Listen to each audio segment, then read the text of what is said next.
पुरानी दिल्ली से कुछ ही दूरी पर एक सोनपुर नाम का एक गांव था।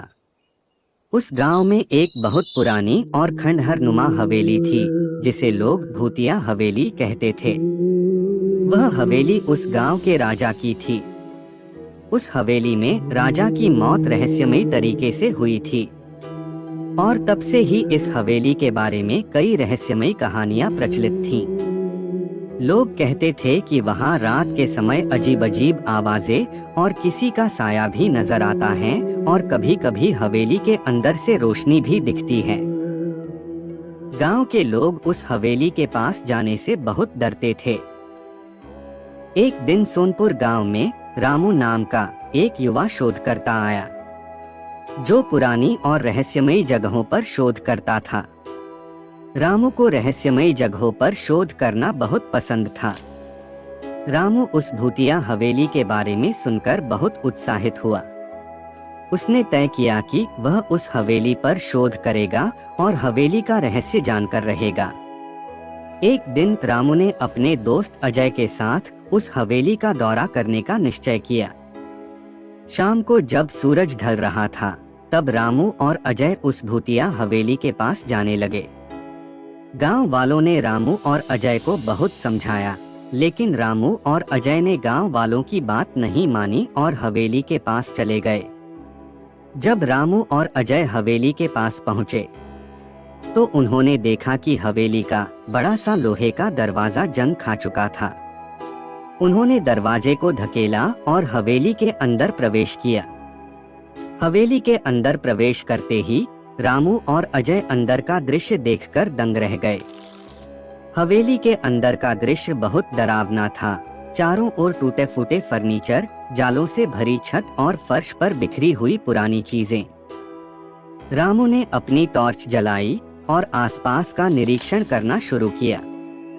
अचानक उसे सीढ़ियों के नीचे एक गुप्त दरवाजा दिखाई दिया।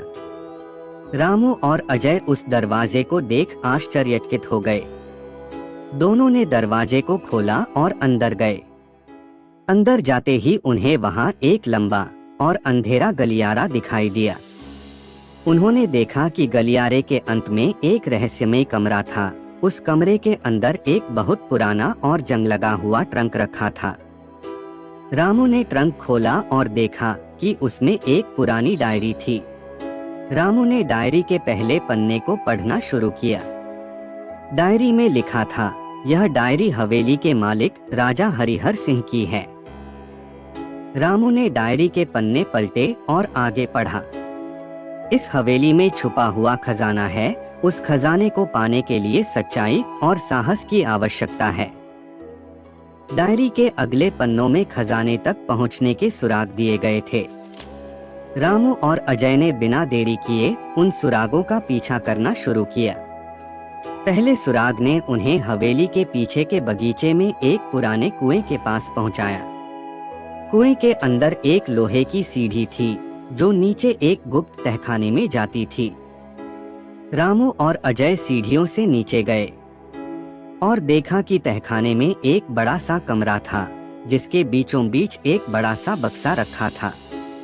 बक्से पर एक ताला लगा था और ताले के पास एक चाबी भी रखी थी। रामू ने चाबी उठाई और ताला खोल दिया। बक्से में पुराने सोने चांदी के सिक्के, जवाहरात और कीमती रत्न थे। रामू और अजय ने जैसे ही खजाने को हाथ लगाने की कोशिश की, तभी हवेली के अंदर एक तेज आवाज गूंजी। दोनों ने मुड़कर देखा, एक सफेद साया उनकी ओर बढ़ रहा था। अजय बहुत डर गया और भागने लगा, लेकिन रामू ने हिम्मत नहीं हारी। उसने साहस जुटाकर पूछा, तुम कौन हो? साया धीरे धीरे स्पष्ट होने लगा और एक वृद्ध व्यक्ति के रूप में प्रकट हुआ। उसने कहा, मैं इस हवेली का मालिक राजा हरिहर सिंह हूँ। मैंने इस खजाने को यहाँ छुपाया था ताकि कोई लालची व्यक्ति इसे न पा सके, लेकिन तुमने सच्चाई और साहस से इस खजाने को पाया है। यह अब तुम्हारा है, लेकिन तुम्हें इसका उपयोग अच्छे कार्यों में करना होगा। रामू ने वादा किया कि वह इस खजाने का उपयोग गांव के विकास और लोगों की भलाई के लिए करेगा। राजा हरिहर सिंह का साया मुस्कुराया और धीरे धीरे गायब हो गया। अंत में रामू और अजय ने उस खजाने का उपयोग गांव के स्कूल, अस्पताल और अन्य सुविधाओं के निर्माण में किया। हवेली का रहस्य अब सबके सामने था और लोग समझ गए कि सच्चाई और साहस से ही सच्चे खजाने की प्राप्ति होती है। भूतिया हवेली की कहानी अब एक प्रेरणादायक कहानी बन गई जो सदियों तक लोगों के दिलों में बसी रहेगी। वीडियो देखने के लिए धन्यवाद दोस्तों, मिलते हैं अगले वीडियो में। चैनल को सब्सक्राइब करें और नोटिफिकेशन बेल को दबाना ना भूलें।